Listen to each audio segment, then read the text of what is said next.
ఈరోజు ఇక్కడ అంశం ఏమంటే బహుజనులు రాజ్యాధికారం సాధించాలనేది మెయిన్. బహుజనులు అందరికీ తెలుసు, మనకు ఇక్కడ ఉన్న ప్రతి ఒక్కరికి తెలుసు. చిన్న పిల్లవాడిని అడిగినా కూడా చెప్తారు.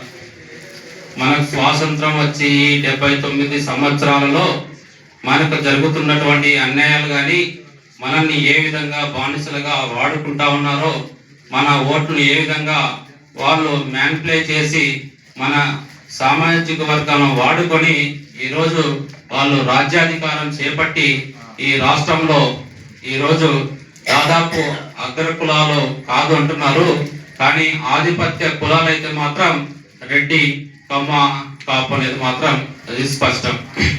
ఈరోజు వాళ్ళ చేతుల్లోనే దాదాపు 85% సంపద, ఒక భూమి కానీ, డబ్బు కానీ, బంగారం కానీ, ఫ్యాక్టరీస్ కానీ, ఇలా ప్రతి ఒక్క రంగంలో 85% సంపద మొత్తం వాళ్ళ దగ్గర కూడబెట్టుకొని ఉన్నారు.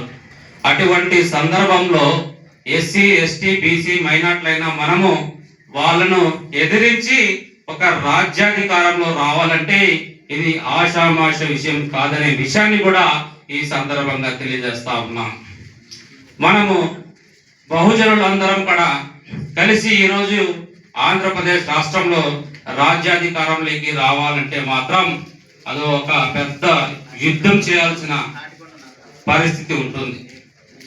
ప్రతి ఒక్కరూ చైతన్యం కావాల్సిన పరిస్థితి ఉంటుంది.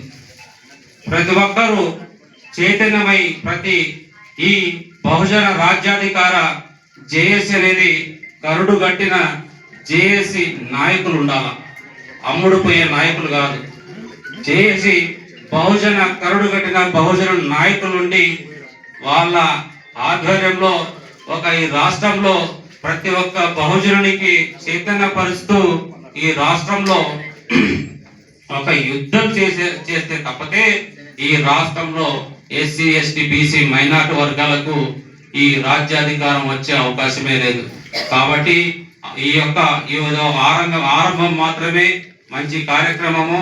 కాబట్టి ఈ విధంగా ఆలోచన చేయాలి. మనం ఏదో ఊకదంపుడు ఉపన్యాసాలు కాకుండా మనం ప్రాక్టికల్ గా ఏం చేస్తే మన బహుజనులకు మేలు జరుగుతుంది, మన రాజ్యాధికారానికి దగ్గర అవుతామనే ఒక ప్రాక్టికల్ ని ఆలోచించుకొని ప్రతి ఒక్కరు కూడా ఒక సైనికుడిగా పనిచేస్తే రాబోయే కాలంలో మనం ఈ ఆంధ్రప్రదేశ్ రాష్ట్రంలో రాజ్యాధికారం వైపు అడుగులు వేసే అవకాశం ఉందని చెప్పి ఈ సందర్భంగా తెలియజేసుకుంటూ, ఈ అవకాశం ఇచ్చిన పెద్దలందరికీ నా యొక్క హృదయపూర్వక నమస్కారాలు తెలియజేసుకుంటూ సెలవు తీసుకుంటున్నాను.